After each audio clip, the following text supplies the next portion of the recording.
Amados irmãos e irmãs,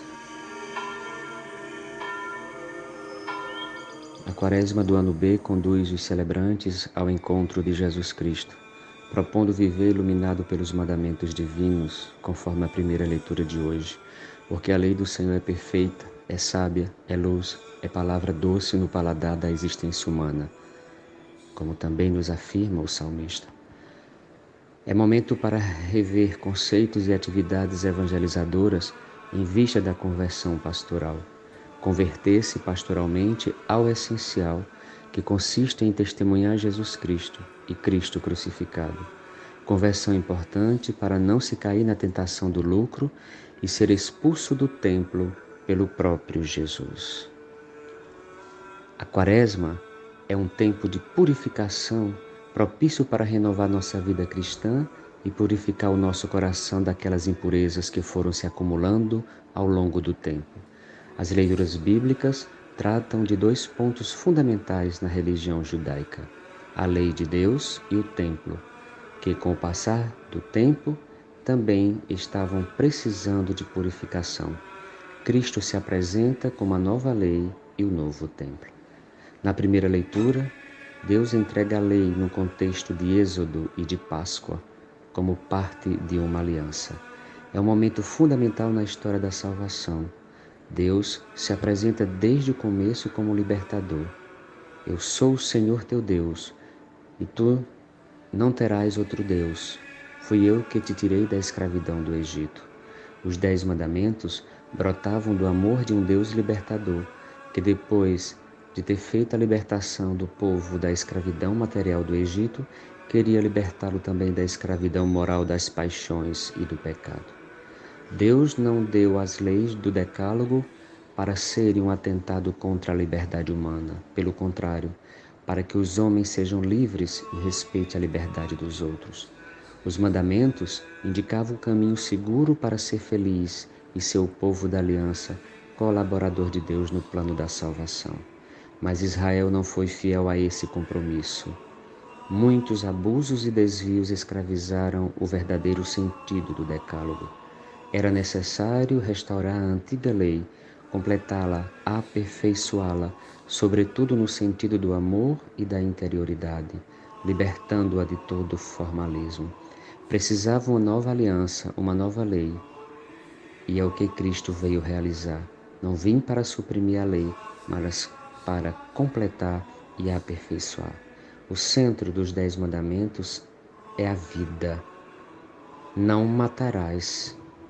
E assim é em Cristo Jesus que a vida nos é concedida, sem ser necessário mais nenhum sacrifício, mas sim a misericórdia e a compaixão.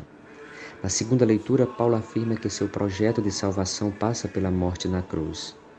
Nós pregamos o Cristo crucificado, escândalo para os judeus e loucura para os gentios. A cruz de Cristo pode parecer loucura e sinal de fraqueza. Todavia, Deus transformou a cruz em sabedoria e caminho de salvação. No Evangelho, Jesus se apresenta como um novo templo. O templo era um lugar muito sagrado para os judeus. Todo judeu devia ir ao templo ao menos uma vez por ano para oferecer um sacrifício a Deus. Estas ofertas para os sacrifícios faziam girar muito dinheiro e provocava abuso e exploração.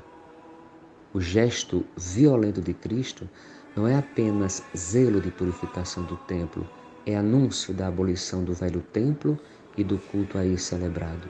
O antigo templo já tinha concluído a sua função. Surgirá um novo templo, não construído de pedras por mãos humanas, mas o lugar da presença viva de Deus, Jesus Cristo. Passamos do templo de pedra, que foi o projeto de Davi e realizado por Salomão, ao templo sonhado pelos profetas, fonte de vida e luz para todos os povos, para chegar ao Senhor ressuscitado, o templo verdadeiro em que Deus manifesta a sua glória em favor de todos os homens. Caminhamos todos para um templo definitivo que se identifica com o mundo inteiro, quando esse se converte em casa do Pai, isto é, a casa onde todos os homens se reconhecem irmãos. Jesus nos convida a sermos templo no qual está presente Deus e nele se oferece um verdadeiro culto em espírito e verdade. Qual é o templo que devemos purificar?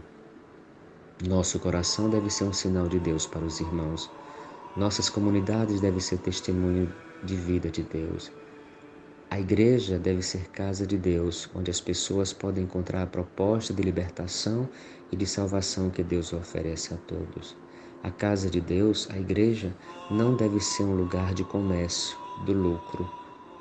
O culto que Deus aprecia deve ser uma vida vivida na escuta de suas propostas e transmitidas em gestos concretos de doação, de entrega de serviço simples e humilde aos irmãos. Jesus purificou o templo de seus profanadores e nos convida a purificar também o templo de nosso coração. Qual a nossa atitude diante da lei de Deus? É uma cerca que nos prende em um caminho seguro para uma vida feliz? Ainda lembramos quais são os mandamentos? Colocamos esses mandamentos em práticas? Qual é a respeito que temos pela casa de Deus? Antes, durante e depois, se Cristo voltasse hoje às nossas igrejas, o que aconteceria? A quem ele deveria chicotear e expulsar? A campanha da fraternidade nos lembra outro templo sagrado, profanado pelo orgulho religioso que levanta muros que produz divisões. Cristo deseja sua igreja unida, num só coração e numa só alma. Essa celebração deve nos levar a refletir sobre o Espírito, porque vivemos a nossa religião diante da lei de Deus, nas práticas religiosas de nossa religião e no respeito à pessoa humana. Só assim o nosso culto será realmente agradável a Deus. Que pela intercessão da Senhora do Rosário de Fátima e dos santos pastorinhos, o Senhor os abençoe e os guarde e tenham uma feliz e abençoada semana.